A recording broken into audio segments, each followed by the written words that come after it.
Toda la familia de mi marido se fue a la playa de Marbella a pasar 3 días, obligándome a quedarme en casa cuidando al hijo de mi cuñada. Bloqueé inmediatamente las tarjetas de crédito. A los pocos minutos, toda mi familia política me llamaba en estado de pánico.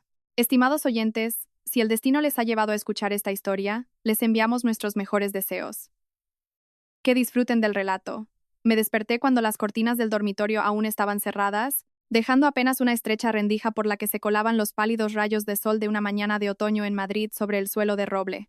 Me estallaba la cabeza y cada articulación me dolía terriblemente tras una noche de agonía por un virus. Mi frente estaba empapada en sudor frío, pero mi garganta estaba tan seca como una tierra agrietada tras una larga sequía. Instintivamente, extendí la mano hacia el otro lado de la cama con la intención de pedirle a Alejandro que me trajera un vaso de agua tibia, pero el colchón estaba helado, vacío y tan liso que no había ni una sola arruga que indicara que alguien hubiera dormido allí. El chalet de más de 300 metros cuadrados en el acomodado barrio de Salamanca, una propiedad que estaba exclusivamente a mi nombre desde antes de casarnos, se hallaba sumido en un silencio sobrecogedor. No se oía el habitual traqueteo de doña Rosa en la cocina a primera hora de la mañana.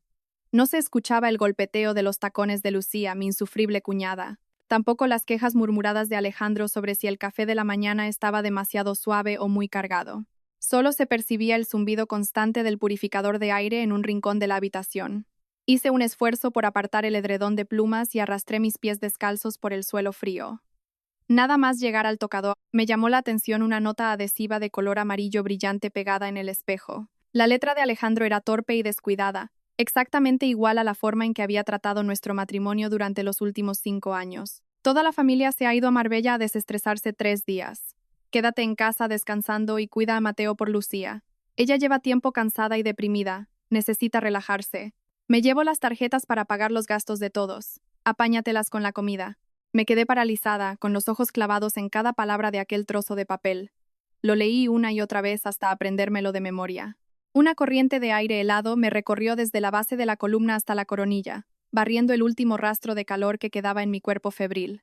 Marbella, desestresarse, deprimida.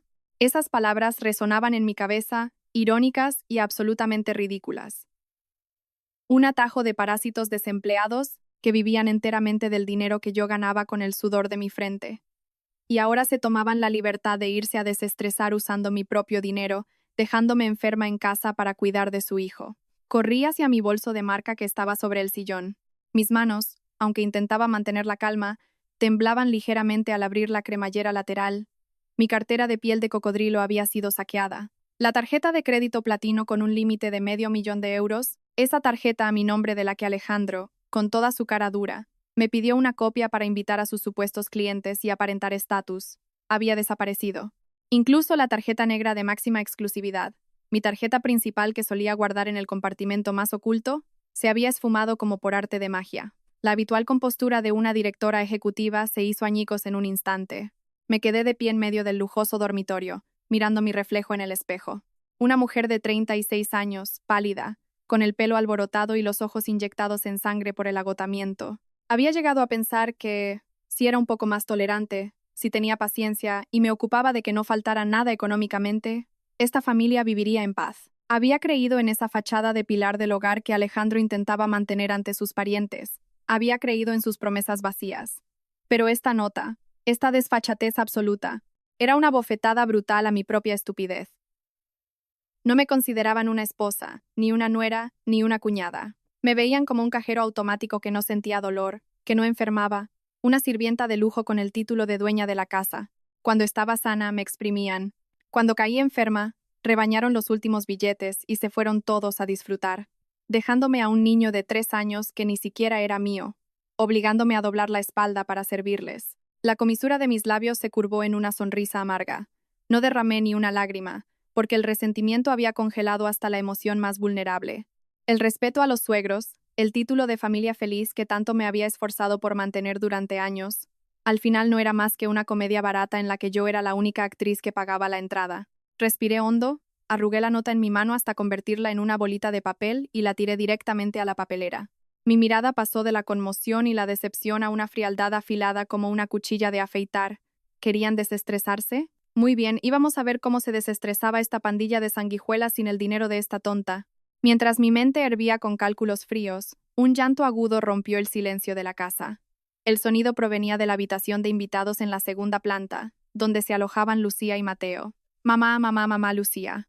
El llanto balbuceante del niño de 3 años, aterrorizado al despertarse en una enorme habitación sin ningún adulto a la vista, fue como un jarro de agua fría en mi cara, sacándome de mi trance de odio. Arrastré mis pesados pies fuera de la habitación y caminé por el pasillo.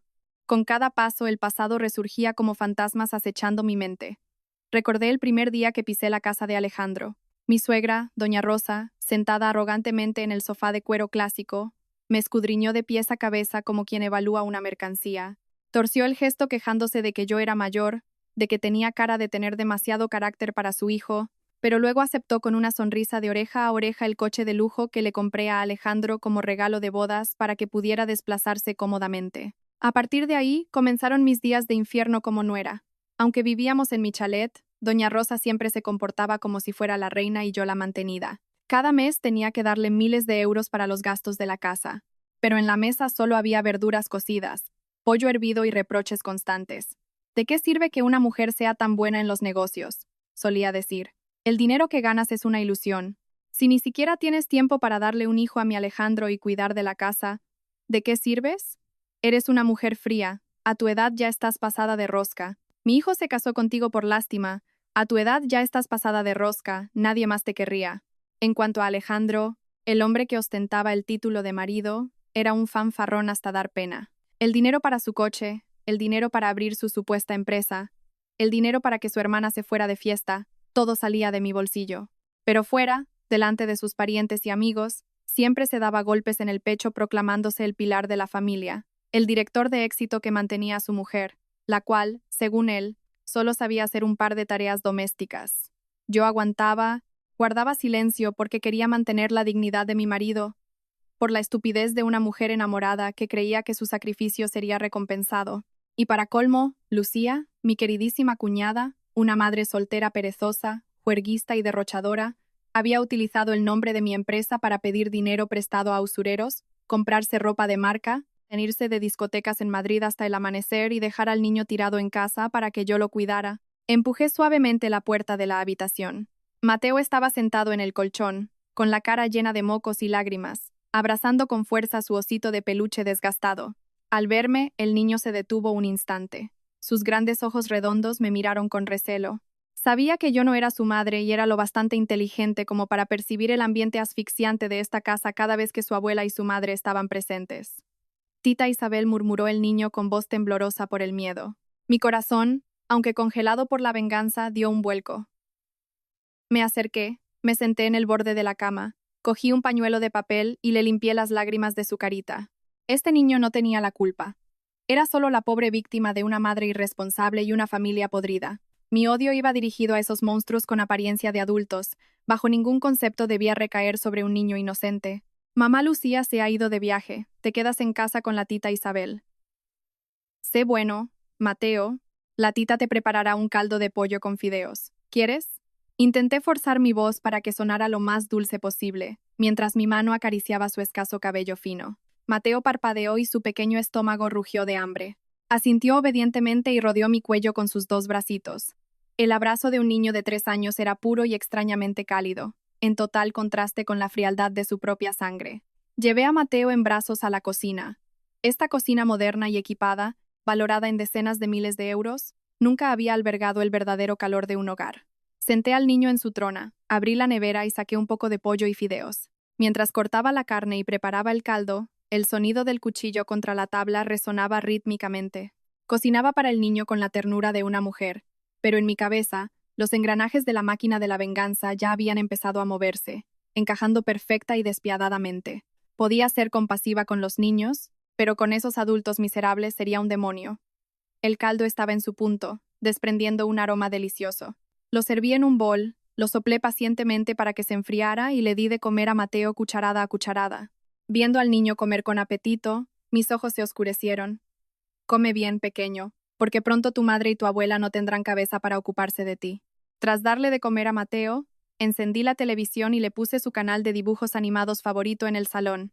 El espacio se llenó con la alegre música de los personajes animados. Volví a la cocina y me preparé un café expreso bien cargado, sin azúcar. El sabor amargo me bajó por la garganta, despertando cada célula nerviosa adormecida por la enfermedad. Extrañamente, la fiebre de la mañana parecía haberse evaporado. Lo único que quedaba en mí ahora era una lucidez escalofriante, fría y despiadada. El amor. Esa emoción de lujo se había pudrido en mi interior desde el momento en que cogí aquella nota adhesiva. Había dedicado mis mejores años, había venerado a esa familia poniéndola en un pedestal. ¿A cambio de qué?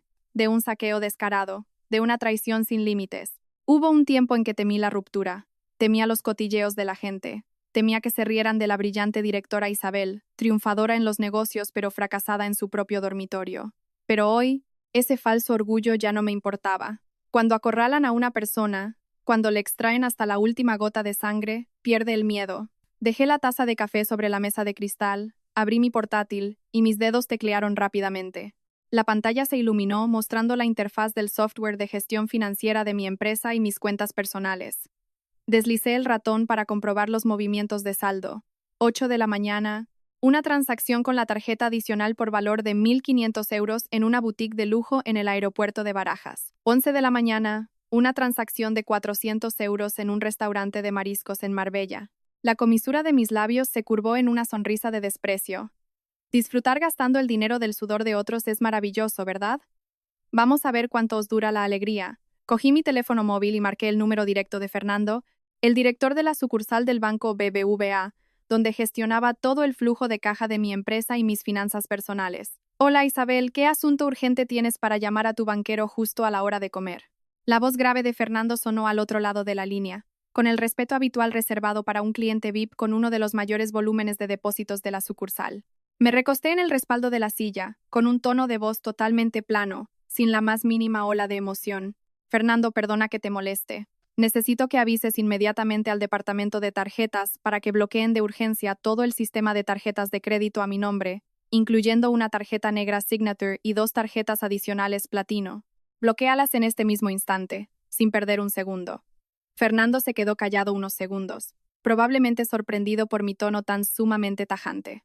Bloqueo de urgencia. ¿Has perdido las tarjetas o han robado tus datos? Aviso a la central para que lo hagan ya mismo, pero ¿necesitas que revisemos las transacciones de esta mañana?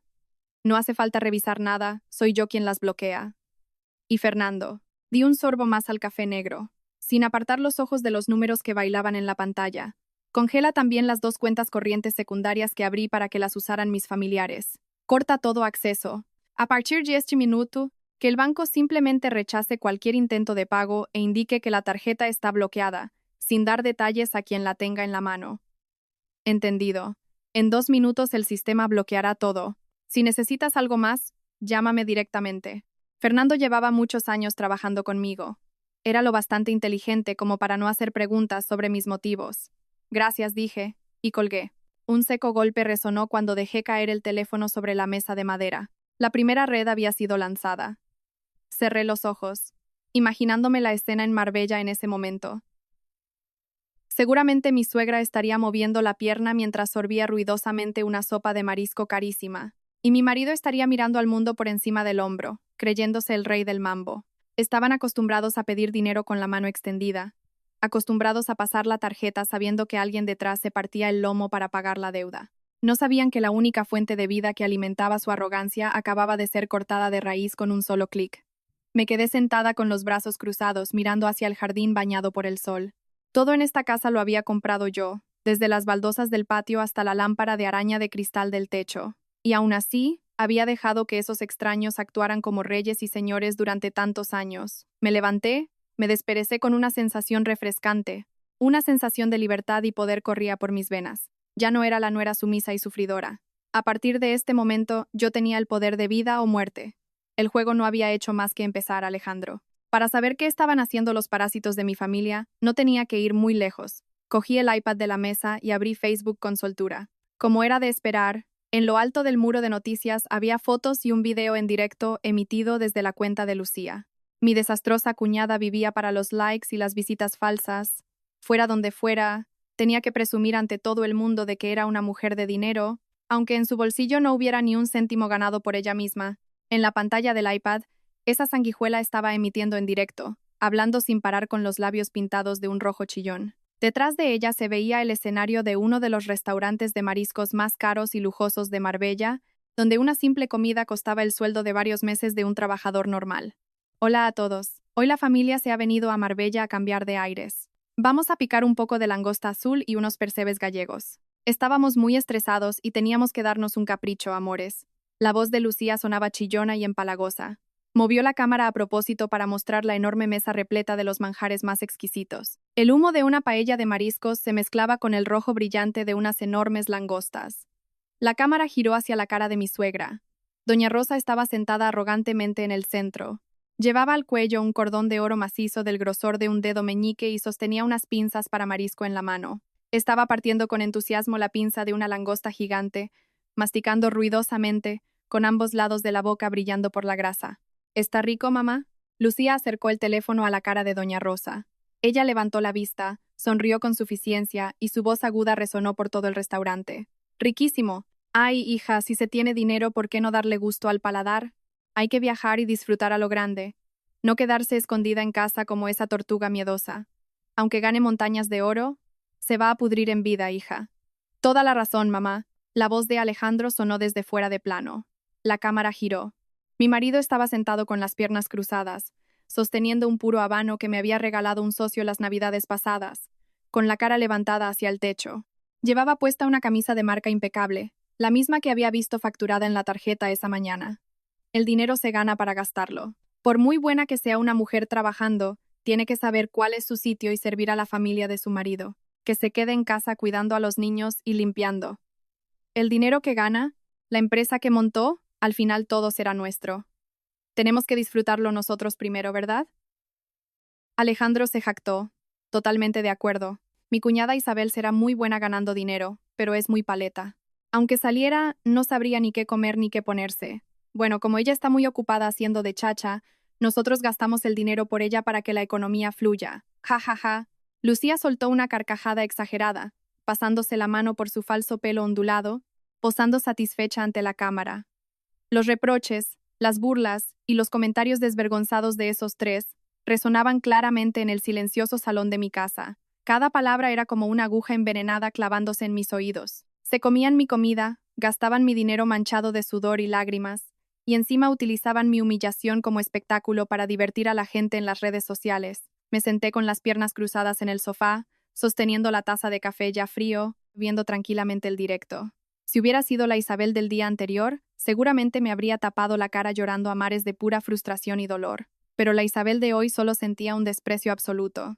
Miré la cara petulante de Alejandro, el rostro afilado de mi suegra y la sonrisa hipócrita de mi cuñada, y de repente sentí una extraña y profunda satisfacción. Reíd, reíd bien alto, comed hasta hartaros y bebed todo lo que podáis, porque este será el final del banquete, la última partida que jugaréis con mi dinero. Esta comedia de falsa alta sociedad estaba a punto de bajar el telón. Deslicé el dedo suavemente por la pantalla, dejé un icono de me divierte justo en medio del directo de Lucía, y luego apagué tranquilamente la pantalla. El silencio volvió a reinar, pero la tormenta que estaba a punto de golpear ese restaurante en la costa sería más feroz que nunca. El mediodía transcurrió en un silencio pesado. Acababa de fregar unos platos en el fregadero cuando Mateo empezó a llorar en el salón. El niño tenía la cabeza apoyada en un cojín, con la cara roja. Corrí hacia él, le puse el dorso de la mano en la frente. Ardía. Se había contagiado de mi virus. Pobre niño. Su madre biológica estaba demasiado ocupada pelando langostas y emitiendo en directo, mientras él gemía enfermo en casa. Rápidamente le puse paños de agua tibia en la frente y fui a buscar paracetamol. Mi botiquín se había quedado sin los sobres infantiles. Recordando vagamente que el otro día Lucía había comprado una caja por si acaso y la había tirado en su habitación, calmé al niño para que se quedara quieto y subí a la segunda planta. Nada más abrir la puerta de la habitación donde se alojaban, tuve que fruncir el ceño y taparme la nariz. La habitación apestaba a perfume barato, mezclado con el olor a humedad de montones de ropa de marca que se ponía y no lavaba, tirada por la cama y el suelo, con el maquillaje esparcido por todo el tocador. Reprimiendo el asco, me acerqué a la mesilla de noche para buscar la medicina. El primer cajón estaba lleno de recibos de compras, envoltorios de caramelos y trastos inútiles. Ni rastro de la medicina. Abrí el segundo cajón. Este tenía una pequeña cerradura, pero no estaba pasada la llave, solo encajada. Mi curiosidad natural, combinada con la intuición de una mujer de negocios, me hizo tirar del cajón por completo. Dentro no había medicamentos, solo una pequeña caja de metal y una gruesa carpeta de documentos. Los bordes de los papeles amarillentos asomaban de una funda de plástico transparente. Cogí la carpeta, y en la portada, unas enormes letras en negrita me saltaron a la vista. Contrato de préstamo personal. El corazón me dio un vuelco. Pasé rápidamente las páginas. Me mareé al ver aquellas cifras impensables. 20.000 euros, 40.000 euros, 50.000 euros. Todos eran préstamos con unos tipos de interés usurarios, préstamos del mercado negro. Pero lo que hizo que la sangre se me helara en las venas, dejándome paralizada como si me hubiera caído un rayo, fue el apartado del prestatario. La parte A era un grupo de prestamistas usureros de los bajos fondos de Madrid. Y la parte B, el prestatario, Isabel, mi DNI, mi dirección. Y en la parte inferior de la esquina derecha, una firma falsa con mi nombre, imitada a la perfección, junto a una huella dactilar en tinta roja. Me temblaban las manos. Lucía, mi maldita cuñada, se había atrevido a usar mis datos personales y mi título de empresaria para pedir préstamos usureros y financiar sus vicios y fiestas. Y lo que era más aterrador, no podía haber falsificado esa firma ella sola. ¿Cómo iba a conocer el diseño exacto de mis firmas para los contratos? Busqué desesperadamente entre los papeles del fondo de la carpeta. Cayó otra hoja. Esta vez no era de Lucía. Contrato de prenda de acciones. Garante pignoraticio. Alejandro. Objeto. Pignoración del 15% de las participaciones de Isabel S.L., la empresa de la que yo era directora y propietaria al 100%, a favor de una financiera de empeños como garantía de la deuda de Lucía. En la parte inferior, una firma electrónica validada con mi certificado digital. Alejandro había robado las contraseñas de mi ordenador y utilizado mi identidad digital, la cual yo guardaba celosamente, para avalarla. La caja fuerte cuya contraseña solo conocíamos Alejandro y yo. La caja de Pandora se había abierto de par en par, exponiendo la verdad más repugnante y cruel. No solo me estaban vaciando las cuentas, no solo se reían de mí, sino que me estaban apuñalando por la espalda, conspirando juntos para desviar mis bienes y convertirme en deudora de más de 100.000 euros por los asquerosos errores de su familia. Mi marido, el hombre con el que compartía la cama todas las noches, era el ladrón que robó la contraseña de la caja fuerte, ayudando a su hermana a estafar y robar a su propia mujer. Me quedé de pie en medio de aquella habitación apestosa, apretando la carpeta con tanta fuerza que mis nudillos se volvieron blancos y el papel se arrugó bajo la presión. El doloroso sentimiento de traición dio paso a una furia extrema, ardiendo como el fuego del infierno en mi pecho. La ley. Sí, tendría que recurrir a la ley. El juego familiar se había acabado. Ahora era el momento de sacar a estas ratas de alcantarilla a la luz y meterlas en una jaula. No sabían que, al meterse con el instinto de una mujer de negocios, el precio a pagar sería su propia vida. Al mismo tiempo, en el restaurante de mariscos más caro de Marbella, con la absurda vanidad de Alejandro y la arrogancia de Doña Rosa y su hija, la comedia de la alta sociedad de estos parásitos llegaba a su fin, y el precio de un banquete que no les correspondía estaba a punto de cobrarse. Un seco pitido sonó. El reloj marcaba casi las 2 de la tarde. La mesa era un caos de caparazones de langosta desmenuzados, tapas de paelleras relucientes de grasa y varias botellas de vino francés de primera categoría completamente vacías. Alejandro se desperezó y se recostó en la silla tapizada en cuero, frotándose la barriga abultada y tensa por haberse atiborrado de manjares. Soltó un eructo sonoro para demostrar lo a gusto que estaba. Miró de reojo a la mesa de al lado, donde estaban sentadas unas chicas jóvenes, y se aclaró la garganta a propósito, haciendo girar las llaves falsas de un coche que había comprado por internet para aparentar. «Chico, tráeme la cuenta». Alejandro hizo un gesto con la mano, llamando al camarero en voz alta, asegurándose de que todos los presentes supieran que él era un hombre rico al que no le importaban los precios. El camarero se acercó educadamente, sosteniendo una libreta de cuero negro con un largo recibo. «Sí, por supuesto. En total son 1.300 euros. El restaurante ha tenido la cortesía de invitarles a los postres y las bebidas digestivas». Al escuchar la cifra de 1.300 euros, Doña Rosa se quedó paralizada por un segundo, y la sonrisa en sus labios se marchitó a la mitad. 1.300 euros por una comida. Eso era más de lo que cobraba de pensión en un mes. Lucía seguía pegada a la pantalla de su teléfono, absorta en responder a los comentarios envidiosos de sus amigos virtuales, pero Alejandro agitó la mano sin inmutarse. Para él, gastar 1.000 euros o 10.000 era lo mismo. Al fin y al cabo, el dinero no salía de su bolsillo. Págalo con la tarjeta. Trae el datáfono, lo pasamos aquí mismo. Es más cómodo, ordenó Alejandro con tono prepotente, sacando de la cartera que le regalé el año pasado la reluciente tarjeta platino. La sostuvo entre dos dedos y se la tendió al camarero con todo el orgullo del mundo. El camarero insertó ágilmente la tarjeta en el datáfono y tecleó la cantidad. La máquina emitió un zumbido. La pantalla parpadeó en rojo y apareció un mensaje claro. Transacción denegada. Tarjeta bloqueada. El camarero frunció un poco el ceño, levantó la vista hacia Alejandro y sonrió con disculpa. Disculpe, señor, la máquina indica un error. El sistema dice que su tarjeta está bloqueada. ¿Tiene otra tarjeta o tal vez sea un fallo de la red? ¿Fallo de qué? Mi tarjeta VIP tiene un límite astronómico. ¿Cómo va a dar error por 1000 miserables euros? Pásala de nuevo. ¿Cómo trabajáis aquí? Que vuestras máquinas son una basura. Alejandro frunció el ceño y refunfuñó, empezando a sentirse un poco avergonzado al ver que la gente de las mesas vecinas se volvía a mirar. El camarero volvió a pasar la tarjeta por segunda vez. Y por tercera, el mismo sonido y el mismo mensaje despiadado de tarjeta bloqueada. En ese momento, la atmósfera de arrogancia en la mesa comenzó a diluirse, dando paso a una incomodidad asfixiante. Doña Rosa dejó de hurgarse los dientes con el palillo y se enderezó, parpadeando mientras miraba fijamente a su hijo. Lucía también dejó el teléfono, con cara de desconcierto. Alejandro empezó a sudar frío.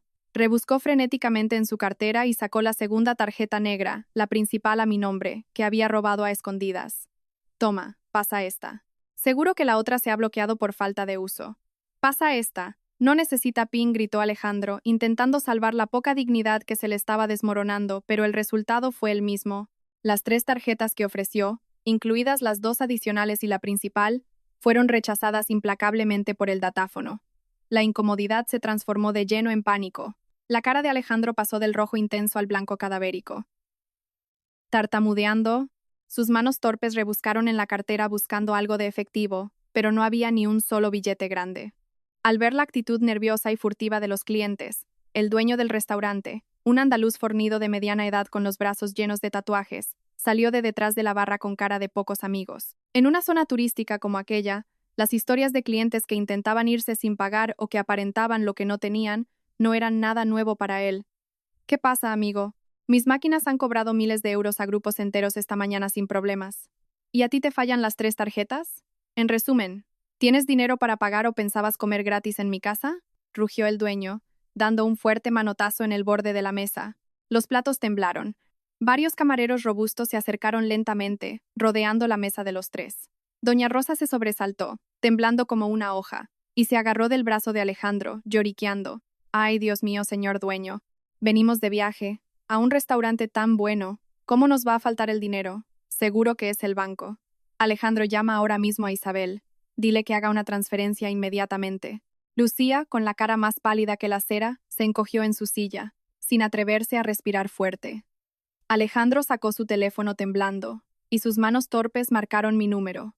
La humillación se reflejaba en cada músculo de su cara. Su fachada de millonario se había resquebrajado, revelando su verdadera naturaleza, un parásito patético acorralado a plena luz del día. Yo estaba sentada con las piernas cruzadas en un sillón de mimbre en el porche de mi casa, sirviendo calmadamente agua hirviendo en una tetera de barro. El aroma de una buena infusión de manzanilla con anís se extendió por el aire, disipando el olor sofocante a medicamentos. Mateo había dejado de tener fiebre después de tomar el jarabe. El niño dormía profundamente en el sofá del salón. El ambiente era tranquilo, extrañamente apacible. La calma antes de la tormenta. El teléfono móvil sobre la mesa de cristal empezó a vibrar ruidosamente. En la pantalla aparecían las palabras marido amoroso. Ese era el nombre de contacto que, 3 años atrás, Alejandro había cambiado él mismo en mi teléfono para demostrar su supuesto cariño. Ver esas palabras en este momento solo me daba náuseas. El tono de llamada sonaba insistente, desesperado, como un animal acorralado debatiéndose en un callejón sin salida. No tenía prisa por contestar.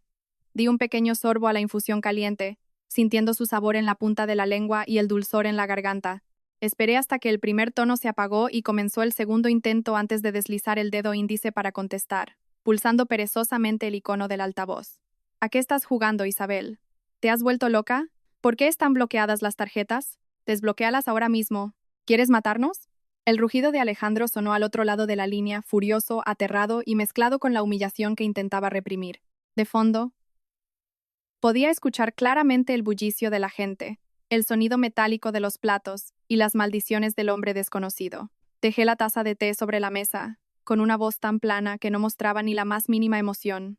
Mis tarjetas, mi dinero, las bloqueo si quiero. ¿Algún problema? ¿Cómo te atreves a hablar así? ¿Has llamado tú al banco para bloquearlas? Llama ahora mismo para desbloquearlas y haz una transferencia de 1.300 euros al número de cuenta del restaurante X. Inmediatamente. Están montando un escándalo aquí. A mamá le está subiendo la tensión. Alejandro gritaba tartamudeando, intentando darme órdenes con ese tono machista al que estaba acostumbrado. Todavía pensaba que yo era la estúpida Isabel que, con un par de gritos, sacaría sumisamente la cartera para salvarlo. A través del teléfono, la voz aguda de doña Rosa interrumpió a su hijo, tan chirriante como unas uñas rascando un cristal.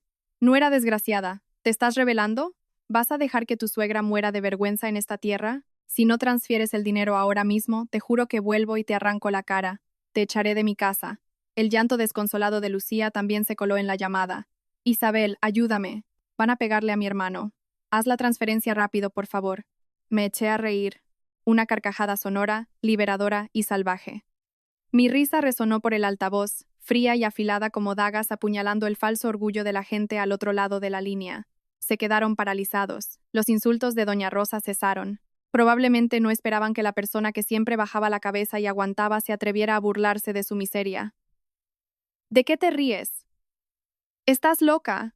Transfiere el dinero, ya, siseó Alejandro entre dientes. Me incliné hacia el teléfono, articulando cada palabra con claridad y rotundidad, con un tono impregnado de la crueldad de una mujer que ha agotado todo su afecto. Escuchadme bien. Atajo de parásitos. El dinero es mío, las tarjetas están a mi nombre. Os vais por ahí de fiesta, pedís langosta y caviar, invitáis con mi dinero sin siquiera decírmelo y me dejáis enferma en casa cuidando a vuestro hijo. ¿Y ahora que os habéis llenado la boca queréis que pague yo? Si os vais de vacaciones con mi dinero sin avisarme, podéis poneros a fregar platos para pagar la deuda. Y suegra, si es tan lista, que llame a los mafiosos de Vallecas para que vengan a salvar a su adorado hijo. Tú, maldita zorra. La voz de doña Rosa se quebró de la rabia, sin poder articular palabra. Isabel, no te pases de la raya. Soy tu marido, rugió Alejandro como último recurso. ¿Marido? Un tipo que roba las tarjetas de su mujer y conspira con su hermana para falsificar firmas y pignorar la empresa de su esposa para pagar sus vicios, no merece ni el título de animal de compañía, mucho menos el de marido. En cuanto terminé de hablar, la línea se quedó en un silencio mortal. Solo se escuchaba la respiración agitada y aterrorizada de Alejandro. Lo había entendido. Sabía que yo había descubierto el espantoso secreto de aquel cajón medio abierto. El pánico por no tener dinero para pagar la comida no era nada comparado con el terror de ver su crimen al descubierto. Que disfrutéis fregando los platos, dije, y pulsé el botón rojo. La llamada terminó.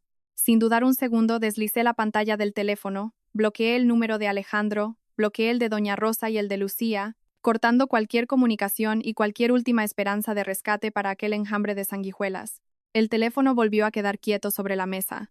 Levanté la taza y me bebí el último sorbo.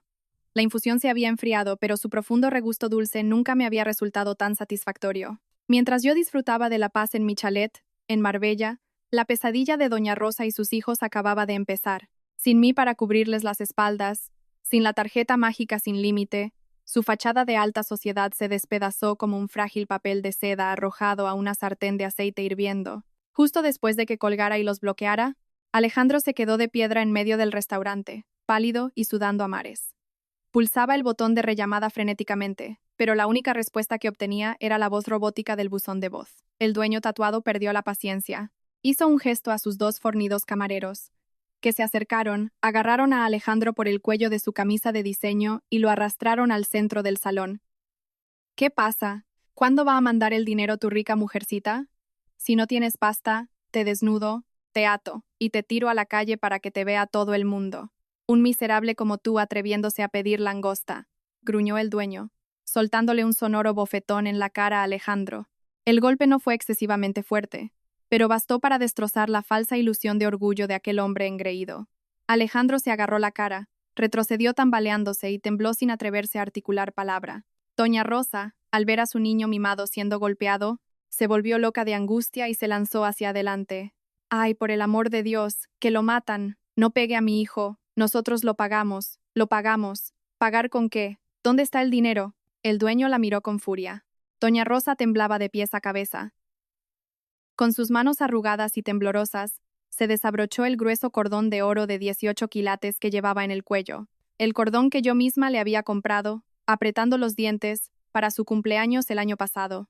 Ahora, se lo entregaba sumisamente con ambas manos al dueño del restaurante. Tome, esto es oro puro. Solo con el peso vale más de 1.000 euros, y por la pequeña diferencia. ¡Tú! ¿Dónde está tu teléfono? El dueño levantó la barbilla señalando a Lucía, que estaba encogida en una esquina de la mesa. Lucía rompió a llorar a mares. Abrazó contra su pecho su flamante iPhone 15 Pro Max de titanio. Era su herramienta para vivir en su mundo de fantasía, su posesión más preciada que había comprado a plazos con mi tarjeta el mes anterior. No, por favor. Es mi teléfono. Si no tengo teléfono no sé qué hacer. Lloró amargamente, como si le fueran a arrancar la vida. Si no me lo das, te quito el bolso ese de marca que llevas, se acercó el camarero.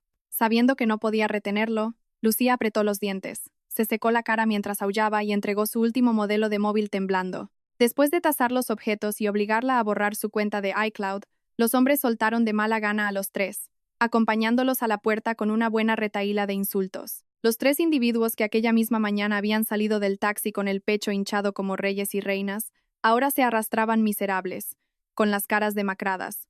Bajo el sol abrasador de Marbella, caminaron 2 kilómetros hasta el resort de 5 estrellas, sin atreverse a llamar a un taxi porque no les quedaba ni un céntimo suelto en los bolsillos. Alejandro caminaba cabizbajo, sin atreverse a mirar a nadie. Lucía caminaba frotándose las lágrimas y quejándose amargamente por haber perdido su móvil.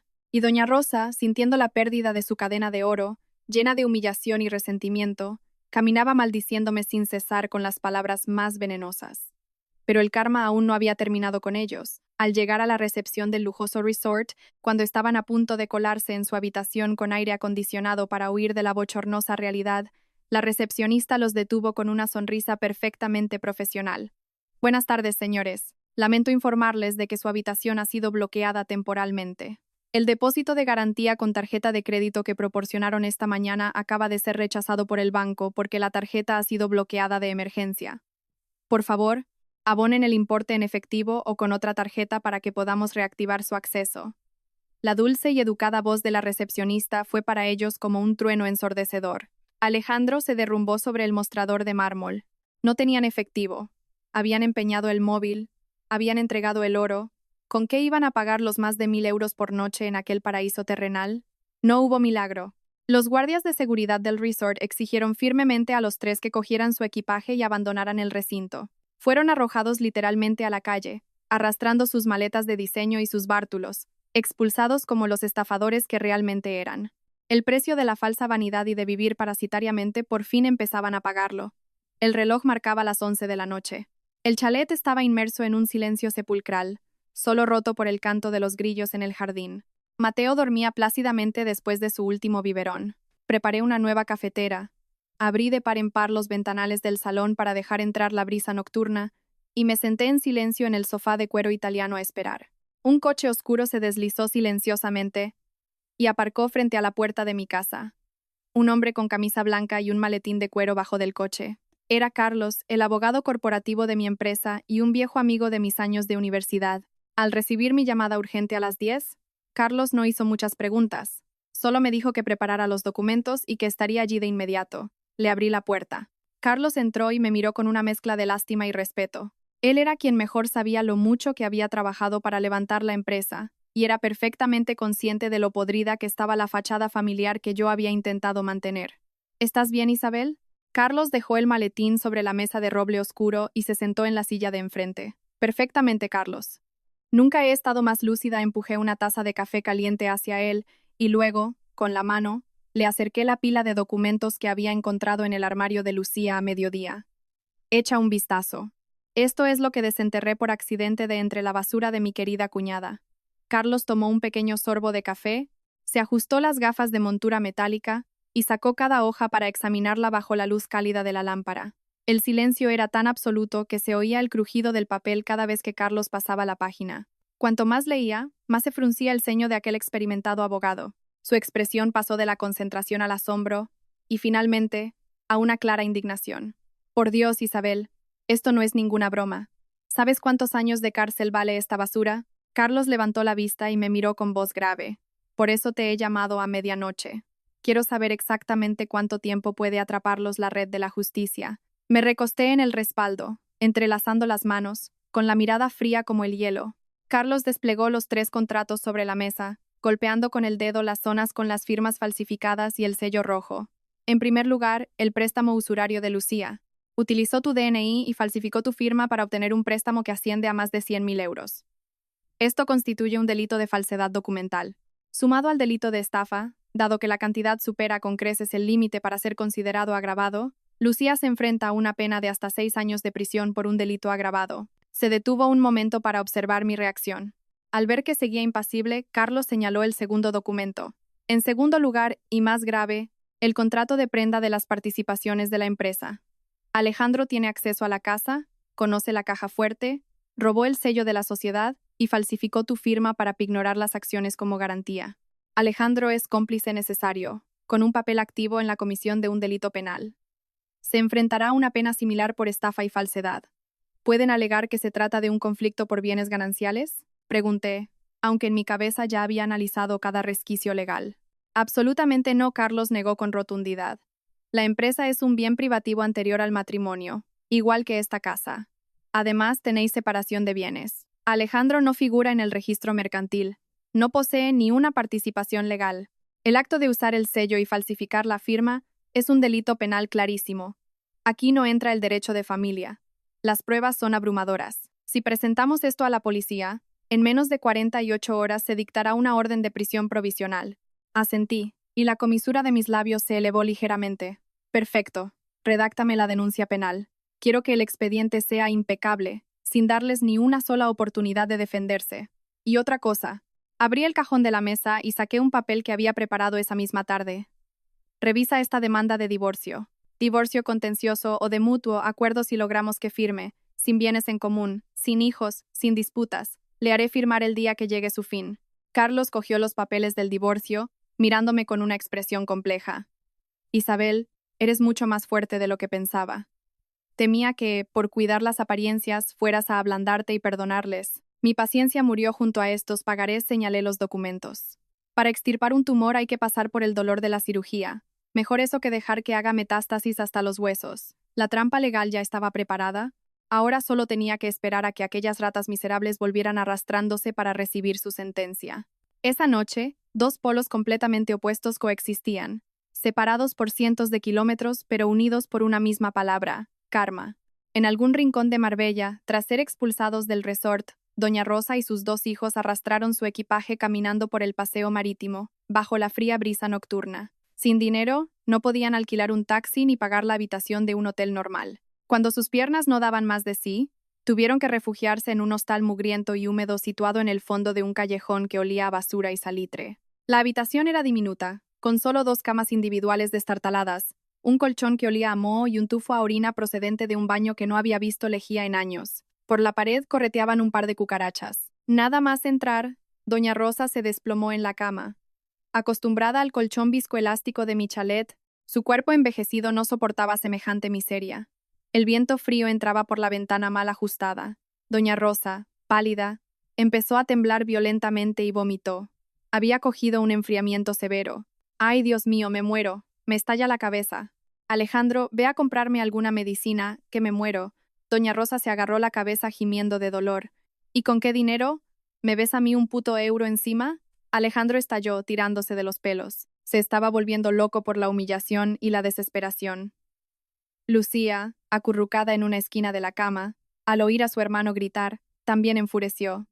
«Todo es por tu culpa, por ir de listo. Tienes una tarjeta que no funciona y no sirves para nada. He perdido mi móvil nuevo por tu culpa. Eres un inútil. Cállate. Fue por tus malditos préstamos. Por ti tuve que robar el sello de la empresa y hacer la hipoteca falsa para que Isabel se diera cuenta y bloqueara las tarjetas. Si voy a la cárcel, te arrastraré conmigo, niñata». Alejandro rugió y se lanzó con la mano levantada para bofetear a Lucía. «Pégame, pégame. Sin Isabel solo eres un pringado». «Un calzonazos que vive a costa de su mujer», le retó Lucía, estirando el cuello. Los gritos, los insultos, los quejidos de Doña Rosa y sus mutuas acusaciones formaron un caos repugnante en aquel espacio estrecho y apestoso. Empezaron a despedazarse mutuamente. Su naturaleza egoísta salía a la luz al verse acorralados. Mientras tanto, en el chalet de Madrid, en medio de la silenciosa noche, yo me enfrentaba a otra pesadilla. Mateo, repentinamente volvió a tener una fiebre altísima. Esta vez, su temperatura se disparó a 39 grados y medio. El niño empezó a tener convulsiones leves, con la cara roja y emitiendo un aliento abrasador. Asustada, tiré a un lado todos los documentos legales. Cogí un paño y se lo metí en la boca para evitar que se mordiera la lengua. Se me encogió el corazón. Mi odio por su familia política podía ser tan profundo como el mar, pero la vida de un niño de 3 años que no tenía la culpa de nada era un límite moral que nunca cruzaría. Abracé a Mateo, lo envolví en una manta y corrí al garaje. Conduje mi Mercedes por las calles desiertas de Madrid hasta llegar a urgencias del Hospital Ruber Internacional. Esa noche no pegué ojo. Me senté en el borde de la camilla, agarrando con mis 2 manos la manita del niño, conectada a la vía del suero. El pequeño gemía delirando, y de vez en cuando llamaba en sueños. Mamá, mamá Lucía. Cada vez que lo hacía, le acariciaba suavemente la frente, secándole el sudor de las sienes y consolándole. La tita Isabel está aquí, pequeño, la tita está aquí. Al ver su carita demacrada sentí un dolor agudo en el alma. Su madre biológica seguramente estaría ocupada maldiciendo a su hermano y llorando por su teléfono caro, dejando que un pedazo de sus entrañas se retorciera de dolor en un hospital junto a una mujer con la que no compartía ni una gota de sangre. La conciencia de esa gente había desaparecido hacía mucho tiempo. A la mañana del tercer día, el sol asomó por la ventana de la lujosa habitación del hospital. A Mateo le había bajado la fiebre, respiraba con normalidad y había recuperado el color. Suspiré aliviada, me levanté y me estiré tras una noche de sueño intermitente. No podía abandonar al niño, pero tampoco tenía tiempo para quedarme allí estancada. Bajé al mostrador del hospital y pagué los servicios de una enfermera privada para que estuviera cuidando de Mateo las 24 horas. Una vez dadas todas las instrucciones pertinentes, cogí mi bolso, fui al aparcamiento, encendí el coche y conduje de vuelta a casa. El niño estaba a salvo. Ahora era el momento de terminar de limpiar la basura que habían dejado aquellos adultos. A las 8 en punto de la mañana, la furgoneta de una empresa de limpieza profesional aparcó frente a la puerta del chalet. El jefe de equipo era un hombre de mediana edad muy eficiente, acompañado por 6 operarios impecablemente uniformados. Abrí la puerta, me quedé de pie en el salón con los brazos cruzados y señalé con la barbilla las escaleras que subían al segundo piso. Límpienlo todo, recojan toda la ropa, objetos personales, bolsos y zapatos de las 3 habitaciones. Métanlo todo en cajas de cartón. No hace falta que lo clasifiquen con cuidado, pero no quiero que quede absolutamente nada de ellos en esta casa. Los muebles, las televisiones, todo eso es mío, déjenlo. Solo saquen su basura y los regalos que les hice. Rápido, en 3 horas debe estar hecho. Mi tono fue frío y autoritario. Los trabajadores asintieron y se dispersaron rápidamente por las habitaciones. El ruido de la cinta adhesiva cerrando cajas rompió el aire asfixiante que había impregnado la casa durante años. Caminé por el pasillo, observando cómo metían los vestidos horteras de mi suegra, la ropa escotada y barata de Lucía que apestaba a perfume, y toda la ropa de marca que yo había comprado para disfrazar la mediocridad de Alejandro en cajas de cartón marrón. Al ver todas esas cosas que alguna vez cuidaron tiradas sin piedad en las cajas, sentí una gran ironía. Su fachada de clase alta resultó ser tan barata como esas cajas. Pero no me detuve ahí. Llamé a un cerrajero. A los 20 minutos estaba en mi puerta. Le pedí que inhabilitara el sistema de cerradura inteligente de la puerta principal y de la verja, borrando todas las huellas dactilares, desde las de Alejandro hasta las de Doña Rosa y Lucía, y que cambiara todos los códigos de seguridad. El pitido del panel electrónico sonó como una melodía de liberación. A partir de ese instante, ningún parásito volvería a cruzar esa puerta con libertad. Para asegurar que la red estuviera bien apretada, llamé a una empresa de seguridad privada. Hacia el mediodía, 2 hombres inmensos y musculosos de más de 1,80 m, vestidos con traje negro y pinganillo, se presentaron en mi puerta. Vuestra misión es vigilar esta puerta a partir de esta tarde. Si vienen 3 personas, una señora mayor, un hombre y una chica vestida de forma hortera a montar un escándalo, no les dejéis dar ni un paso dentro. Que se queden en la calle. Si intentan forzar la puerta o destruir algo, reducidlo según el protocolo. Os pagaré el doble. Saqué 2 fajos de billetes recién salidos del cajero y se los entregué. Los 2 guardias asintieron de inmediato, colocándose firmes a ambos lados de la puerta como 2 estatuas de piedra. Con todo terminado, volví a entrar en casa. El olor a humedad de la habitación de Lucía y el apeste a tabaco barato de Alejandro habían sido eliminados por el equipo de limpieza con aceites esenciales de hierba luisa. Respiré hondo, disfrutando de la pureza y frescura de la libertad. Me di una ducha caliente para quitarme de encima el cansancio y los restos del virus de aquellos días. Frente al espejo me recogí el pelo en un elegante moño, me apliqué una base de maquillaje impecable, me pinté los labios de un rojo intenso y poderoso, y me puse un ajustado vestido negro de seda. La reina había terminado de limpiar su reino. Ahora solo quedaba sentarse a tomar un té y esperar a que los traidores se arrastraran de vuelta para recibir su castigo. Mientras yo disfrutaba relajadamente de un poco de jazz en el Inmaculado Salón, en otra parte del mundo, el viaje de regreso a Madrid de Doña Rosa y sus hijos era un auténtico descenso a los infiernos. La mañana del tercer día, después de pasar la noche llenos de chinches en aquel hostal de mala muerte en Marbella, el dueño los echó a la calle por no poder pagar. La cadena de oro de Doña Rosa y el iPhone de Lucía se los había quedado el restaurante. A Alejandro no le quedaba ni un euro suelto.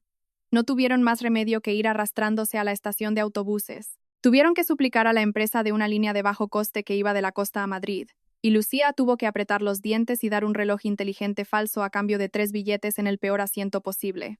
No era un autobús cómodo, sino un trasto viejo que iba parando en todos los pueblos.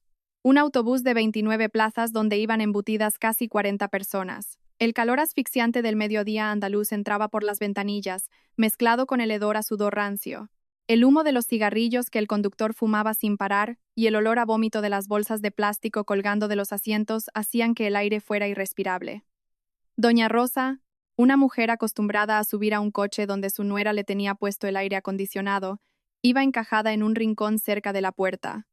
El autobús frenaba en seco cada 2 por 3 para recoger a gente. El polvo de la carretera le entraba por la nariz. Pálida, abrazaba una bolsa de plástico mientras vomitaba hasta bilis sobre su hortera vestido de seda que había comprado para ir a la playa. ¡Ay, Dios mío! ¡Ayudadme! ¡Puah! ¿Cómo voy a sobrevivir? ¿Todo por culpa de la perra de Isabel? Por esa nuera desgraciada. ¡Puah! En cuanto llegue a casa la voy a hacer pedazos. Obligaré a Alejandro a que le rompa la cara y la eche a la calle. ¡Ay! Doña Rosa vomitaba y jadeaba, sin dejar de maldecirme con las peores palabras posibles. En su mente estrecha, seguía convencida de que el chalet era de su hijo, y que yo solo era una nuera irrespetuosa que necesitaba que la educaran a golpes. Sentada justo detrás, Lucía llevaba el pelo alborotado y la cara sudada, haciendo muecas de asco.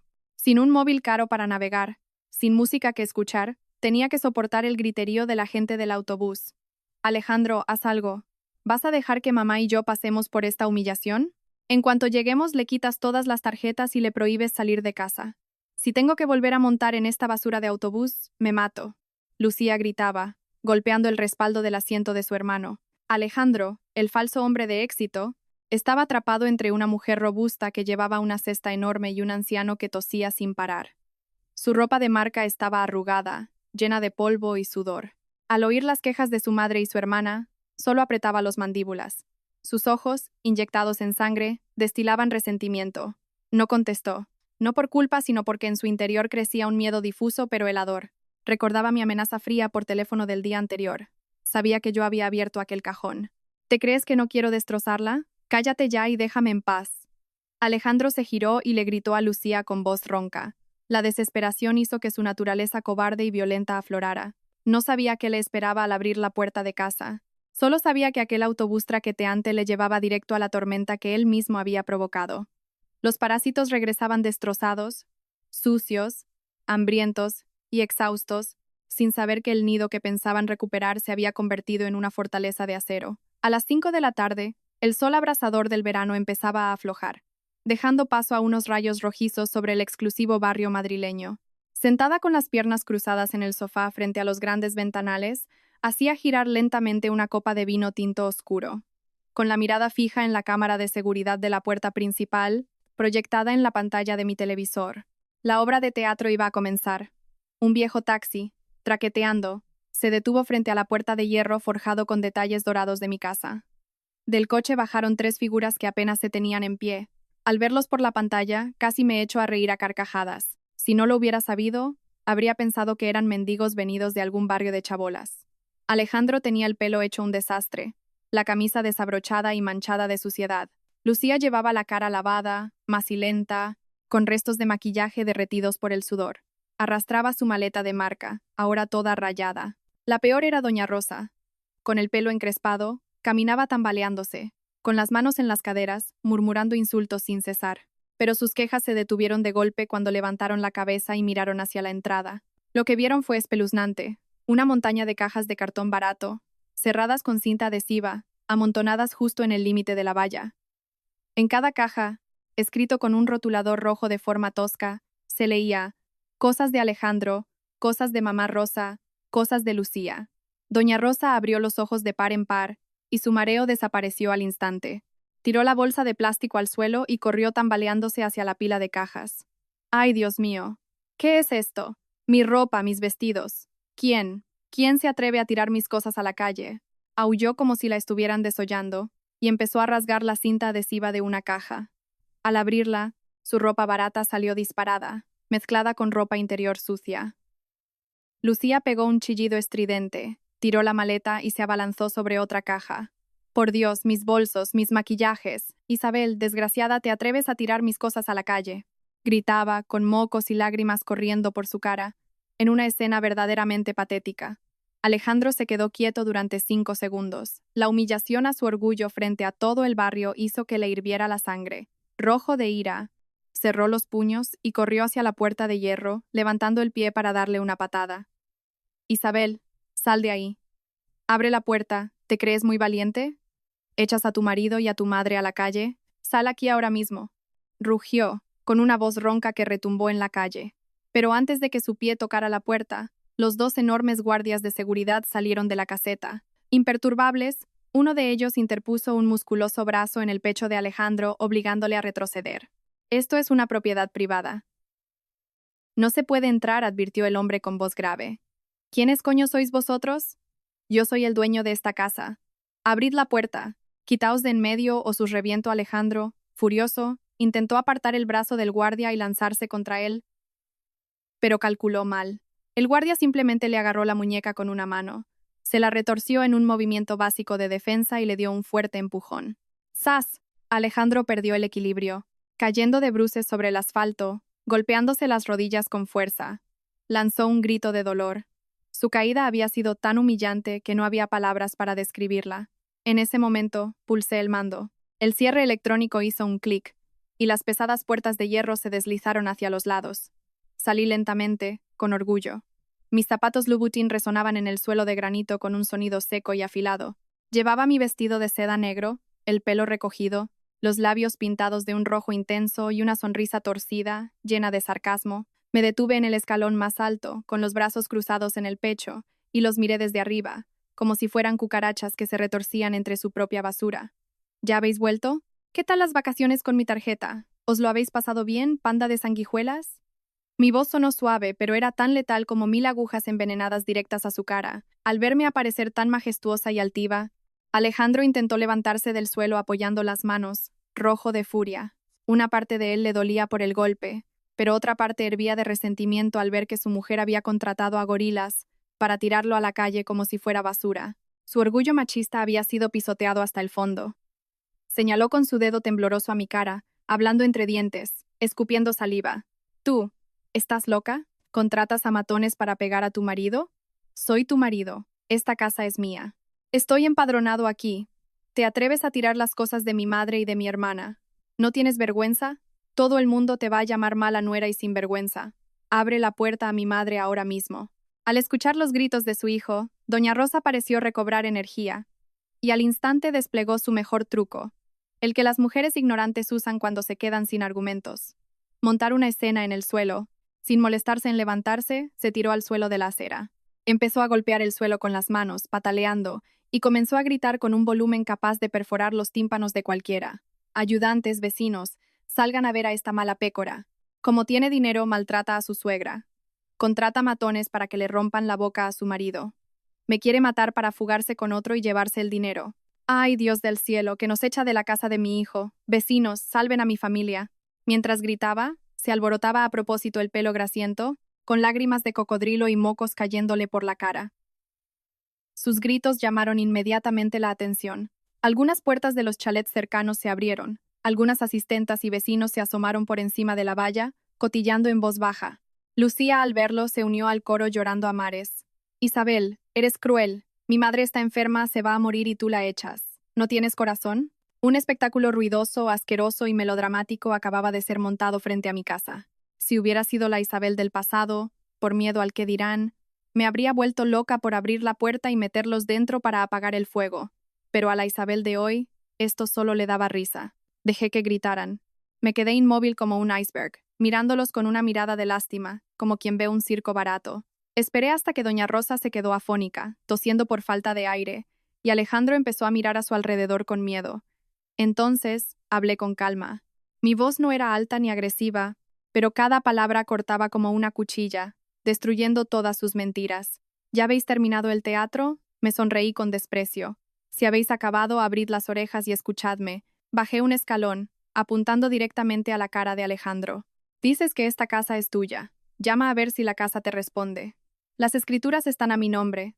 Son bienes privativos comprados antes de nuestra boda. Desde las baldosas que pisas hasta la comida que te metes en la boca todos los días, todo ha salido de mi sudor. Si estás empadronado aquí, es porque me diste pena y quise que pudieras presumir en el centro de Madrid. Tu falso cargo de director también lo pagué yo. No has puesto ni un céntimo en esta casa, ¿con qué derecho te proclamas el dueño? Alejandro abrió la boca para replicar, pero yo le corté, impidiendo cualquier excusa. Cállate, ¿derecho como marido? ¿Un cobarde que vive pegado a mis faldas? ¿Que me roba a escondidas la tarjeta de crédito para llevarse a su familia a comer langosta? Y cuando le bloquean la tarjeta se humilla para que no le peguen. Un parásito chupasangre como tú no merece abrir la boca para decir que es mi marido. Me volví hacia doña Rosa, que estaba paralizada en el suelo, y le sonreí fríamente. ¿Y usted, suegra? Le gusta gritar para que todo el mundo la oiga, ¿verdad? Pues grite más alto. Así le cuento a todo el mundo que su nuera no le está robando la casa a su hijo. Es su adorada hija y su maravilloso hijo los que se han compinchado para robarme a mí. ¿Sabe usted en qué chanchullo se ha metido su hija a mis espaldas mientras usted la consentía? Doña Rosa dejó de llorar. Me miró perpleja, luego miró a su hija. Lucía estaba más pálida que un muerto. El ruido cesó de repente, ahogado por la escalofriante sed de sangre que emanaba de mis palabras. El prólogo había terminado. Era hora del golpe de gracia. El ambiente frente al chalet era asfixiante, solo se escuchaba la respiración agitada de Alejandro y el crujido de las hojas secas rodando por la acera. Las miradas curiosas de los vecinos ya no me apuntaban a mí con lástima, sino a los tres con desprecio y recelo. No me iba a poner a discutir más. Hablar con escoria es una pérdida de tiempo. Abrí mi bolso de cuero negro que llevaba colgado del brazo y saqué la gruesa carpeta con los documentos que el abogado Carlos me había preparado la noche anterior. Me acerqué al borde de la puerta, levanté la mano y tiré todo el fajo al aire. Las hojas volaron esparciéndose, cayendo sobre las cajas, golpeando la cara de Alejandro, y lloviendo junto a doña Rosa y los pies de Lucía. Miradlo bien, ratas de alcantarilla. Mi voz fue fría como la de un juez dictando una sentencia de muerte. Alejandro frunció el ceño y se agachó torpemente para recoger un papel. Lucía también cogió uno temblando. En cuanto vieron el título y las cifras en negrita, a los dos hermanos se les dilataron las pupilas. Los ojos de Alejandro se salieron de sus órbitas y sus labios temblaron, tartamudeando. Esto. ¿Cómo has? Era una copia del contrato con los usureros por más de 100.000 euros. La prestataria era Lucía, con mi firma falsificada. Y lo que le dio en toda la cara a Alejandro fue el documento de la pignoración de mis acciones con el sello rojo de mi empresa, con otra firma falsa respaldada por su propia mano. Alejandro, estamos descubiertos. Ella lo sabe todo. Lucía temblaba como una hoja. Sus piernas fallaron y cayó desplomada en la acera.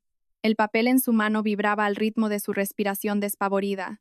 La arrogancia habitual de aquella sanguijuela se había evaporado, dejando la imagen de una estafadora a punto de ir a prisión. Doña Rosa no sabía leer mucho, pero al ver el pánico y la palidez de sus hijos, también olió el peligro. Se levantó a duras penas y agarró la camisa de Alejandro.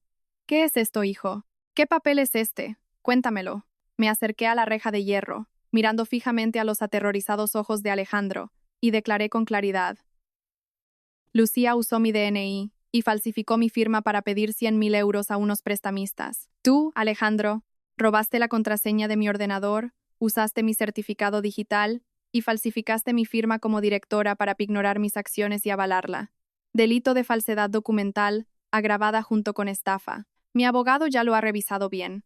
La pena mínima es de 7 años y la máxima de 15 de cárcel. Las pruebas originales ya están en manos de la policía. No tenéis ninguna oportunidad de destruirlas. Isabel, amor mío, te lo suplico. Alejandro cayó de rodillas al suelo. Su arrogancia machista exigiendo sus derechos se había desmoronado. Juntó las manos, empezando a derramar lágrimas aterrorizado por la ley. Me equivoqué, cometí una estupidez. Ten compasión por nuestro matrimonio, retira la denuncia, por favor. ¿Nuestro matrimonio? Solté una risa amarga y escupí al suelo ese falso afecto. ¿Nuestro matrimonio consiste en dejarme enferma en casa mientras tú te llevas mi dinero para mantener a toda tu familia? Lo siento mucho, pero no tengo por costumbre hacer caridad con unos ladrones. Al terminar, metí la mano en mi bolso y saqué la última hoja. Un papel muy fino, pero con el poder de cortar para siempre los lazos que me habían asfixiado. La demanda de divorcio. Mi firma ya estaba perfectamente colocada abajo. Pasé el papel a través de la reja y lo dejé caer directo sobre las rodillas de Alejandro junto con un bolígrafo. Firma. Divorcio sin disputa de bienes. Si lo firmas ahora mismo, puedo considerar presentar un atenuante al juez. Si no, prepárate para pudrirte en la cárcel. Tú eliges. Firmas esto, o te pones el traje de presidiario. Todos los ruidos desaparecieron, excepto el sollozo ahogado de Lucía y el rostro petrificado de mi suegra. La purga había concluido. La bomba había explotado, y la sangre de estos parásitos debía correr para pagar sus crímenes. El aire frente al chalet parecía haberse evaporado. El viento de la tarde arrastró unas cuantas hojas por la acera de una forma que ponía los pelos de punta. Alejandro seguía de rodillas, con las dos manos agarrando el papel del divorcio, un papel ligero que a él le pesaba como un grillete. No se atrevía a levantar la cabeza para mirarme.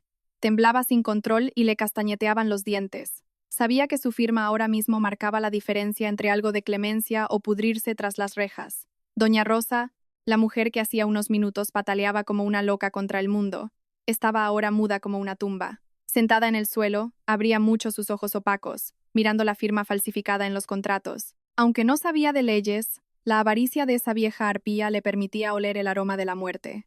Y Lucía, la inútil que lo destruía todo, estaba acurrucada junto a su maleta rayada, con las lágrimas arruinándole el maquillaje, susurrando peticiones de ayuda inútiles. Estaba de pie en las escaleras, con el vestido ondeando ligeramente.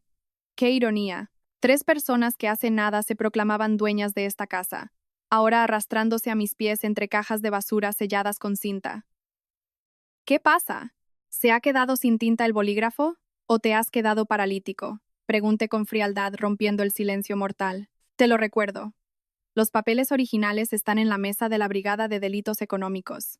Si firmas, me apiadaré y pediré que sean más benevolentes. Si no, pediré la pena máxima. Elige. Alejandro levantó la mirada hacia mí, con los ojos rojos inyectados en sangre, llenos de cobarde súplica. Isabel, mi amor, te lo pido por favor, déjame una salida. Me marcharé, te devolveré la casa, lo que tú quieras. Pero no me metas en la cárcel. Mi madre es mayor, si no estoy yo, nadie la cuidará. Cállate, grité, sin subir mucho el tono pero cortante como una cuchilla contra la piedra. Cuando conspirabas con tu hermana para robarme el sello, ¿pensaste en mí? Cuando te fuiste a gastar mi dinero para hacer el payaso en Marbella, ¿pensaste en mí? ¿Y ahora usas a tu vieja madre como escudo? Eres el mayor de los cobardes. Al ver a su hijo acorralado, doña Rosa se arrastró, agarrándose a los barrotes de la puerta de hierro, levantando su cara arrugada y llorando. Isabel, hija, te lo suplico, perdóname. Fui ciega y no supe educar a mi hija ni a tu marido. Por todos los años que hemos vivido juntas, perdónalos a los dos. La miré directamente a los ojos y sonreí con absoluto desprecio. ¿Vivido juntas? ¿Me tratabas como a una nuera o como a una vaca a la que ordeñar? Cuando estaba enferma me decías que estaba vieja y no servía para tener hijos. Cuando ganaba dinero, decías que el dinero era de tu hijo. Educaste a tu hija para que fuera una estafadora y a tu hijo para que fuera un ladrón. ¿Con qué cara te atreves a pedir clemencia? Al escuchar mis palabras que se clavaban como puñales, doña Rosa se quedó muda. Sus lágrimas falsas se secaron, dejando solo humillación y vergüenza, pero mi castigo no había terminado ahí. Miré a Lucía de reojo y solté mi último mazazo. Ah, se me olvidaba darle una buena noticia a mi querida cuñada. Levanté el móvil y toqué la pantalla. He rechazado el aval sobre esa deuda tuya de más de 100.000 euros. Y para mostrar mi espíritu de colaboración con la gente de los bajos fondos de Madrid, hace 15 minutos les envié tu ubicación exacta por GPS. Supongo que en 5 minutos aparecerán por aquí esos mafiosos de Vallecas para saludarte. Me han dicho que son muy rápidos. Si no te rompen las piernas, te darán una paliza que te dejará en silla de ruedas. Quédate ahí esperándolos. Al terminar de hablar, Lucía reaccionó como si hubiera recibido una descarga eléctrica y dio un grito desgarrador. ¡Ah! ¡No, Isabel! ¡Me van a matar! Alejandro, ayúdame. Mamá, Sálvame. El terror a los usureros aplastó lo poco que le quedaba de energía.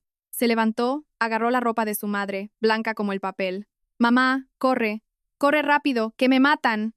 Al oír hablar de mafiosos, de machetes y ácido, doña Rosa se aterrorizó.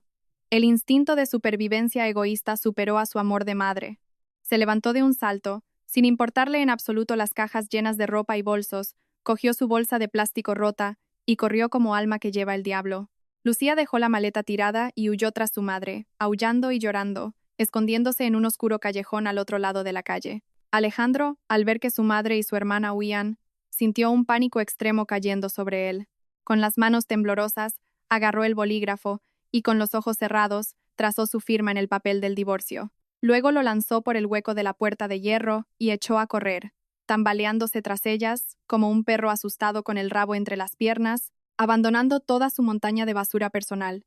Me agaché para recoger el papel del divorcio con la firma temblorosa de Alejandro, trazada de manera tan cobarde como él mismo. Sacudí suavemente el papel, le quité el polvo y lo guardé con cuidado en el bolso. Cerré las puertas, asintiendo a los guardias de seguridad. La verja de hierro se cerró con un sonido seco, bloqueando para siempre mi miserable vida de nuera sufridora. Afuera, las 3 siluetas de los parásitos habían desaparecido en la esquina. Huían de unos prestamistas, pero no sabían que la red de la ley ya los tenía cercados por todas partes. La comedia en la calle había terminado. El siguiente acto sería tras las frías rejas de una celda. Me di la vuelta y entré en la casa. Mis tacones resonaban rítmicamente. Esa noche me premiaría con un sueño muy, muy profundo. Los días siguientes pasaron a una velocidad vertiginosa, barriendo todos los restos de inmundicia de esa familia de mi vida.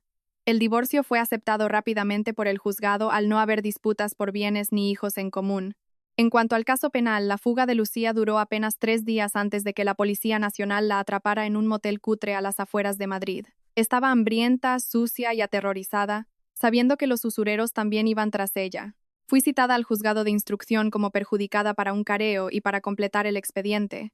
Al entrar en la sala, me encontré con la escena más patética de esos dos hermanos. Lucía llevaba ropa arrugada y el pelo pegado a su cara pálida y ojerosa. Tenía las manos sujetas con unas frías esposas. Sentado frente a ella, Alejandro, al que le habían concedido la libertad condicional pero le habían retirado el pasaporte para evitar su fuga, tampoco tenía un aspecto mucho mejor. El aire de director de éxito había desaparecido, siendo sustituido por unas profundas ojeras, barba rala y la postura encorvada de un cobarde. Cuando el juez y la fiscalía pidieron aclarar los motivos de la falsificación, la verdadera naturaleza de esa familia salió a la luz de la manera más cruda. Señoría, es una injusticia. Yo no sabía nada, lloriqueó Lucía al vernos entrar, con lágrimas bañándole el rostro. Fue Alejandro quien me incitó. Yo solo soy una madre soltera. Yo no sé nada de empresas ni de sellos. Fue él quien me dijo que usara los datos de Isabel y prometió robar el sello para avalar el préstamo. Me dijo que el dinero de mi cuñada sería nuestro al final y que no tendría que pagarlo. Mi propio hermano me engañó, señoría. Lo negaba todo y le echaba toda la culpa a su propio hermano para intentar conseguir un atenuante. La imagen de amor familiar, ese principio de los hermanos tienen que estar unidos que doña Rosa tanto pregonaba, resultaba ahora ser más frágil y barata que un pañuelo de papel frente al estrado y a las rejas. Al oír cómo su hermana le culpaba, a Alejandro se le salieron los ojos de las órbitas y se puso rojo de ira. Dio un golpe en la mesa, olvidándose de que estaba frente a un juez, y gritó: «Maldita zorra, ¿te atreves a escupir veneno sobre mí? Tú te metiste en deudas con la mafia, iban a ir a casa a cortarte las piernas. Fuiste tú la que volviste llorando y suplicándome de rodillas que robara el sello para hacer un contrato falso y salvarte el cuello. ¿Y ahora dices que yo te obligué? Eres un monstruo. Tú sí que eres el monstruo. Eres un inútil. Si tú no abres la caja fuerte y no pones el sello rojo con tus manos, ¿cómo lo iba a hacer yo? Tú también usaste el dinero para ir de putas y de discotecas. No tienes nada de santo», le devolvió los gritos Lucía, con los ojos inyectados en sangre como un animal salvaje acorralado mordiendo a los de su propia especie. Silencio en la sala. Sus abogados les han advertido. Si continúan con este comportamiento, ordenaré su desalojo y se les imputará un delito de desobediencia y desacato al tribunal. La voz de la autoridad resonó con firmeza, dando un golpe con los expedientes sobre la mesa y asustando a ambos hermanos. Yo estaba sentada al otro lado de la mesa, apoyada en la silla, observando con indiferencia el espectáculo de aquellos dos destrozándose mutuamente. No sentía rabia, no sentía satisfacción, solo un profundo desprecio en mis venas. ¿Esta era la familia a la que le había dedicado mis mejores años y por la que me había partido el lomo? Seres capaces de traicionar a su propia sangre para salvarse. Y ante mí, siempre interpretaban el papel de familia unida para pisotear a la extranjera. Me volví hacia las autoridades, y con voz clara y concisa declaré: Señoría, todas las cámaras de seguridad de mi casa que grabaron a Alejandro abriendo la caja fuerte a las 2 de la madrugada para robar el sello, las he aportado en una memoria USB. La prueba pericial caligráfica ya tiene los resultados. Soy la propietaria legal de la empresa y los bienes. Exijo que se aplique la ley con el máximo rigor. No habrá ningún tipo de acuerdo, pacto o retirada de denuncia por mi parte. Al oírme, Alejandro se desinfló como un globo y se derrumbó sobre la mesa, cogiéndose la cabeza con las manos y mesándose el pelo sucio. Y Lucía, con la cabeza entre los brazos esposados, se ahogaba en sollozos desesperados. Pocos días después, recibí la citación del juzgado de familia que formalizaba mi divorcio. La firma temblorosa de Alejandro en aquel documento había surtido efecto. Salí del juzgado de familia en una soleada mañana de otoño en Madrid. Con la ligera sentencia en mis manos, respiré profundamente. Sentí como si me hubieran quitado una losa de 1 tonelada de encima de mi pecho. Yo, Isabel, de 36 años, por fin era soltera y me había convertido en la única dueña de mi vida. Ese hombre miserable había sido borrado completamente, cortando cualquier tipo de vínculo legal o emocional. El libro de cuentas estaba saldado, ahora les tocaba recibir el karma. La caída de los parásitos fue mucho más rápida y cruel de lo que imaginé. Sin mi protección y sin mi dinero financiando su camino, la fachada de éxito de Alejandro se hizo añicos rápidamente. Después del escándalo y el divorcio, Alejandro intentó aferrarse a su cargo de director comercial en una mediana empresa inmobiliaria. Siempre había presumido de que ganaba dinero a espuertas, pero olvidaba que si tenía ese puesto era porque yo había invertido una enorme cantidad de capital en esa empresa, obligando a su presidente a darle el puesto. Sus objetivos de ventas mensuales los lograba gracias al dinero que mi propia empresa inyectaba para crear falsas comisiones y alimentarle el ego. En cuanto tuve la resolución del divorcio, di instrucciones al abogado Carlos para que retirara toda mi inversión de aquella inmobiliaria y cortara todos los contratos de colaboración.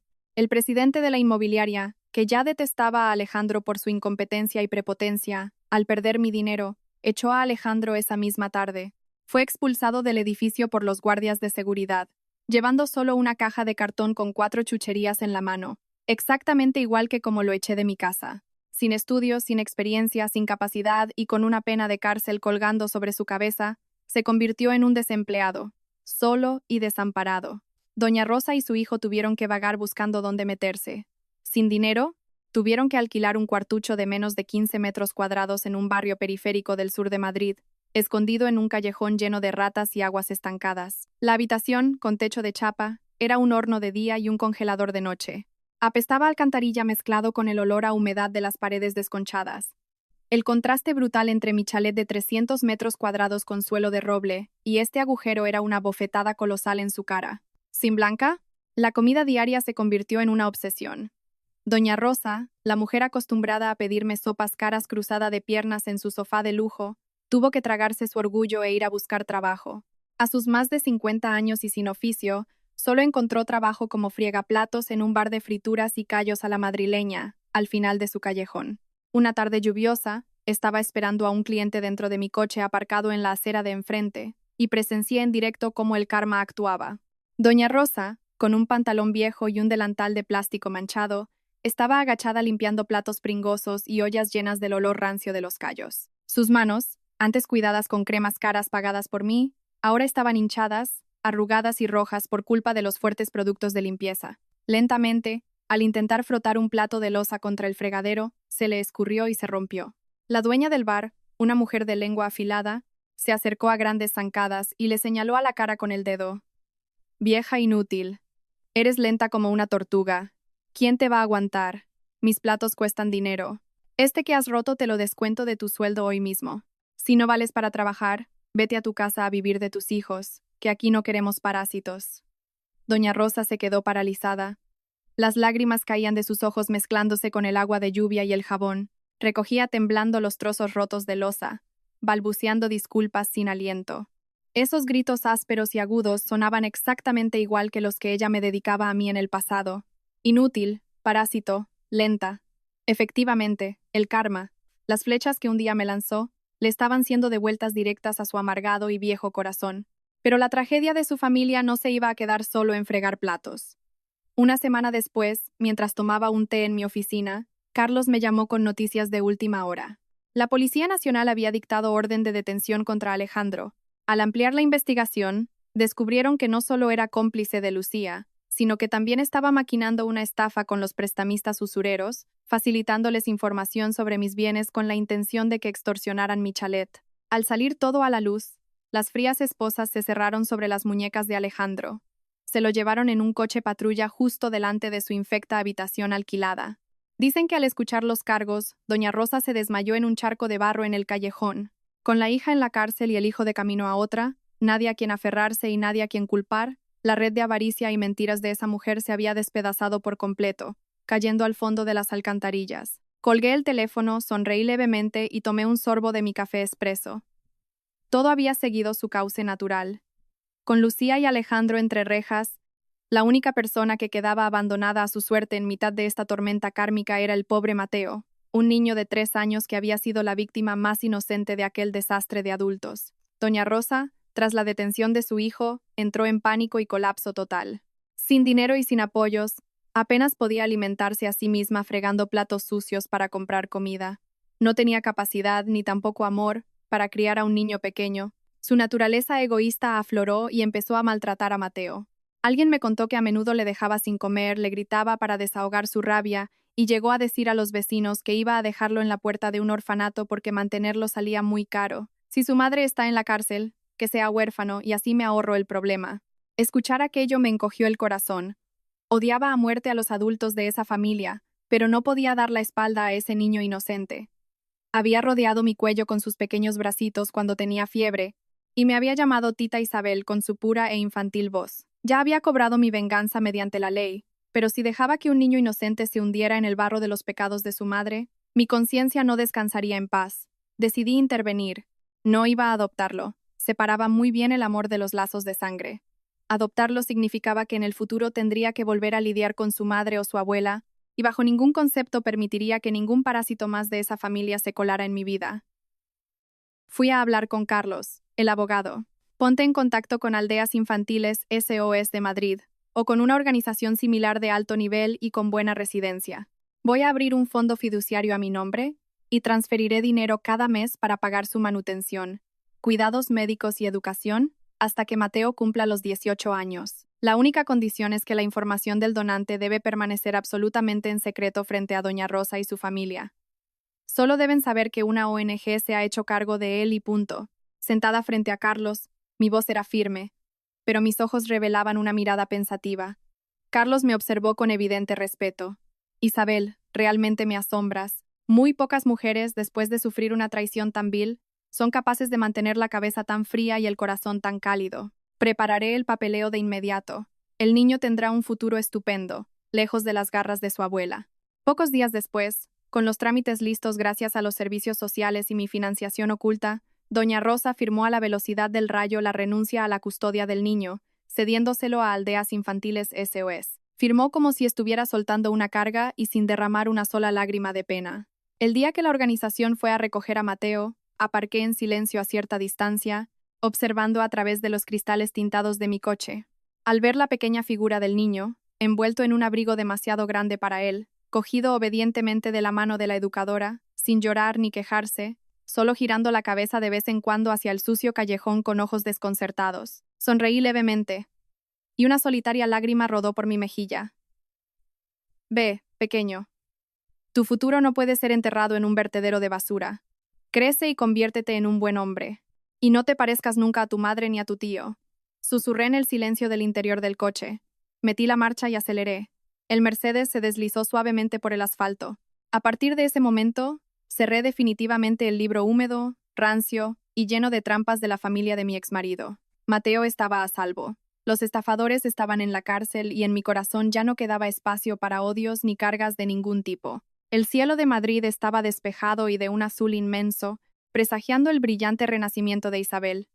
Un año después, el mazo del juez retumbó en la madera de la mesa del tribunal con un sonido seco, rompiendo la última esperanza de los delincuentes en el banquillo. El tribunal condena a la acusada Lucía a la pena de 8 años de prisión por los delitos de estafa agravada y falsedad documental, condena al acusado Alejandro a 6 años de prisión como cómplice necesario, y se les impone la obligación de indemnizar por las cantidades defraudadas. Sentada en los bancos para la acusación, llevaba un traje de chaqueta sastre color crema perfectamente planchado, mostrando una calma y altivez absolutas. No tuve que levantar la vista para sentir la mirada de desesperación, el rostro vacío de Alejandro y los sollozos desgarradores de Lucía. En la sala, doña Rosa lanzó un aullido y se desmayó. En solo un año había envejecido 20, con el pelo completamente blanco y la cara arrugada como una pasa seca, perdiendo para siempre esa imagen de suegra soberbia y maliciosa que tuvo. El precio de su codicia y crueldad, finalmente, había sido cobrado con justicia. Salí del juzgado sin mirar atrás ni una sola vez, ellos ya eran historia. Esa noche, en el salón VIP de uno de los restaurantes más lujosos con vistas al Parque del Retiro, las lámparas de cristal iluminaban el espacio decorado con rosas blancas. La música de jazz sonaba de fondo, mezclándose con el tintineo de las copas. Era mi fiesta de cumpleaños número 36. No estaban los familiares falsos, ni se escuchaban quejas. Solo me rodeaban mis dedicados empleados, mis fieles socios de negocios y mis verdaderos amigos que habían permanecido a mi lado durante la tormenta. De pie en el centro de la fiesta, vestida con un ajustado vestido de seda color rojo pasión, sostenía una copa de champán. Irradiaba luz y confianza. El éxito rebosaba en mi sonrisa y mi mirada. Mi empresa, tras cortar con los tumores malignos, se había expandido vertiginosamente, triplicando sus beneficios. Y a mi lado ya no estaba un cobarde inútil que me chupaba la energía. Un hombre alto, de rostro definido, mirada madura y cálida, caminaba hacia mí. Era el director de un fondo de inversión que llevaba 6 meses cortejándome con la mayor de las sinceridades y respetos. Posó suavemente su mano en mi cintura y me susurró con una sonrisa. «Feliz cumpleaños, mi reina». Chocamos nuestras copas. El dulce sabor del vino resbaló por mi garganta. Observé a todas las maravillosas personas que me rodeaban y miré hacia las luces brillantes de Madrid tras el ventanal. Mi corazón estaba rebosante de paz y tranquilidad. Hubo un tiempo en el que creí que moriría ahogada en el asfixiante nido de aquella familia. Pero me atreví a levantarme y coger el bisturí para cortar el cáncer de raíz, reclamando mi derecho a brillar. El valor de una mujer no se mide por lo mucho que aguante un matrimonio muerto y vacío, sino por su coraje para destruir todo lo que la lastima y empezar a brillar por sí misma. El oscuro pasado ya estaba cerrado. El resto de mi vida a partir de hoy solo estaría escrito con la luz más brillante. Estimados oyentes, ¿qué reflexiones les deja la historia de Isabel? Les invitamos a dejar sus comentarios, compartir sus opiniones y, por favor, no olviden darle a me gusta y suscribirse al canal para escuchar más historias emocionantes. Gracias por escucharnos. Deseamos que siempre sean fuertes y dueños de su propio destino.